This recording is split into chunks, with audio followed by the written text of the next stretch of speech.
Welcome, yasas, yasu, and hello, amigos of Pafos FC. I'm Amigo Darren, your host, and we are here today to talk about the cup game between Digenis Morphou versus Pafos FC in the Cypriot Cup. Now then, let's have a look. Cup tie yesterday, it was 5 p.m. kickoff. Not a big crowd. I wonder why. Probably because people were still at work. So 5 p.m. kickoff time. I couldn't believe that when I saw it, but there you go. In short, then, it had to be a focused result. We had to get the job done away from home against this second division team. And yes, I think we did. 3-0 to Pafos FC. Had to be a professional performance for the cup. We had to get the job done and move on, basically. And I think most of it went according to plan. It got a little bit dull in stages, but let's just go over some stuff. So Pafos are currently sitting in 4th place in 1st division. Digenis Morphou, now they are sitting in Group B in 2nd. So there is a pretty big gulf, I would say, in between that team and Pafos FC. I mean, it's cup football, so it hits differently. It was a massive Pafos FC away test. We had to put this to bed before it even got going. No second chances, no margin for errors. We had to stay composed when it mattered. In this cup tie, and to a degree, yeah, things went pretty well. I've got some clips of the highlights. If you haven't seen them already, and this is a bonus for you. If you have seen them already, then I apologise, but I'll be chatting through it as we go. So let's have a look at these highlights then. Well, we started quite well. Anderson hits in the post early doors within 6 minutes, and look at a lot of panic clearances from Digenis Morphou. This keeper of theirs, though, he played pretty well, you know. Little flick on, shot, saved. Yeah, he played pretty well, all things considered. I mean, all right. It wasn't pretty to watch, but he kept the ball out. Good save, you know. 10 minutes in. And we're pushing for a goal early doors. Hit the post. Unlucky there, Dragomir. I must admit that was unlucky. But yeah, it looked like we were with purpose. First goal, 20 minutes, 50 seconds. Anderson. He made it look pretty simple, but it wasn't that easy for him. You know, the goalkeeper had a little flick on that, and he just tapped it in on the volley. So. Showed composure and got us off the mark, which is what we wanted to do. We wanted to make sure that put this team to bed before we even started the second half. You know, a super coach. Look, I mean, come on. Now, Keenar, in my opinion, Keenar did not play well in this game. He had plenty of opportunities and didn't take them. Although saying that, he got us the penalty in the first half, and I think it was Jar Jar that stepped up to take the penalty. It was definitely a penalty. There's no question about it. So you know, 29 minutes gone. Jar Jar stepped up, little stutter, and buries it to the right of the keeper. So all good stuff. Bit of relief watching it, because it was a case of like, you know, we need to push on by. So yeah, things were starting to look up and getting rosy. Now then, we took our foot off the pedal a little bit, I think, after this second goal went in, because it was not long before half time, and I mean, that should have been 3. That should have been 3. Kick straight at the keeper. I mean, another good save down to his left. But if that had been put into the corner, that would have been another goal. Keenar missed another. He knows he should be doing better. That's the annoying thing. And again, good save, tipped it over the bar. Second half now as well. And we got back, this third goal. Yeah, Anderson was definitely onside, so there was no problem there. Well taken as well. He anticipated the shot coming through to him. As you can see now, when this gets cleared out, look, Anderson is on the edge there, number 33. He takes a shot and he's already running forward, Anderson, so he's anticipated where that ball's going. Perhaps he knows Quinar's been missing a few shots recently. I do not know.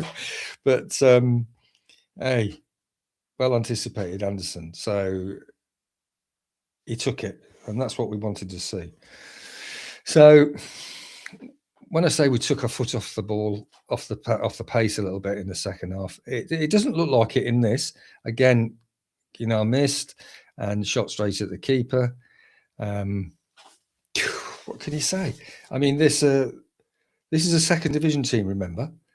So, I mean, should we be scoring more? I don't know. Should we be scoring more against a second division team? It's difficult sometimes, isn't it? Because like when you're playing a team that is nowhere near your level, sometimes you get pulled down to that level. I don't think Pafos got pulled down to that level. I think we were just a little bit greedy in places, taking shots that, come on, that we don't need to take. And we did have a lot of possession in this game. And yeah, we were going to. I mean, that was on whistling past the post from Anderson. And so, yeah, let's move on. Right, look, was that Pafos's best performance? Was that Pafos at their best? I don't think it was. I personally don't think that was Pafos at their best, because the second half was pretty dull. I mean, we scored 2 goals in the first half, 1 goal in the second half. We should be scoring more goals than that in the second half. We took our foot off the pedal, and there was a lot of passing across the back again. And that's why our percentage of possession went up, I think, because we were passing it across the back. Was it clinical and controlled? Was it ruthless? Look, I'm nitpicking here with Pafos FC, because at the end of the day, we've won and we're through, and I'm chuffed that we're through without any massive hiccup. But was it ruthless? I don't think we were ruthless enough in the second half. We could have buried them. We could have buried them. I mean, what rating would you give this performance? Me personally, I think I'd be looking at maybe a 6.5, just purely because of the opposition that we're facing. I don't know. I don't think it's going to get much higher than that for me. I mean, Quinar missed 5 chances in that game. 5. And good chances as well. Anderson scored 2, but missed 2. And I think Jar Jar scored the penalty, and he missed 1 opportunity. So yeah, there was this scope there for more goals. Definitely more. We need to put these things to bed, especially if we want to get to the final of the cup. They were set up on a 4-4-2, and we were set up on a 4-1-4-1. If we're going to set up with 1 striker up front, then we've got to give him the ball and give him a service to run onto and stuff like that, without a shadow of a doubt. I mean, how many goals do you think we should have scored? Might be an interesting one. Post in the comments and let me know, how many goals do you think we should have scored in that cup match?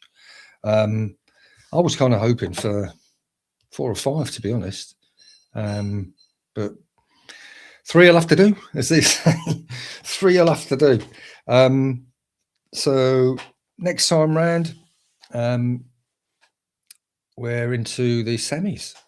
A win is a win, so let's celebrate that. I think we are looking at who we got. We've got the semi-finals are AEL versus Pafos. God, Come on, Pafos. And Apollon versus Apoel. So we've got a chance. We've got a chance here of getting through to the final and winning this. The dates of those matches are yet to be arranged, but do you know what? I'm kind of hoping that we can pull it out of the bag this season. I mean, the league's not over, but I was looking at last year's results, and I think it was Pafos won the league on 82 points last season. 82, I think it was 82, 83. And for us to get to 82 points on the current matches that we've got available, we've got five league games left. That's 15 points, and then we've got the top 5 to play if we're in the top 6. So that's another 10 games. So that's another 30 points. So we've got a possible 45 points, and you put 45 onto our current standing of 40. That gives us 85 points, which is 3 points more than we won the championship last year. So basically, we can't lose more than one game. It's quite a tall order to ask that, I think. Yeah. And that means that obviously Ammonia and AEK would have to do poor in those playoffs. Stranger things have happened, haven't they? Stranger things have happened. Don't count your chickens yet, Ammonia. Yeah, because you start doing stuff like that, and usually something comes up and bites you in the butt, because you lose Willie Semedo in any shape or form through an injury, and then it opens all the avenues up for the other teams. But we will see. Hey, and we're not wishing any badness on any of the Ammonia players. No, we'd never do that. At the end of the day, it's a competition, and hey, we're looking forward to it. So come on, boys and ladies, let's get behind the team. Our next match is on Sunday, 7 p.m. kickoff away to I think it's AEL. Let me check.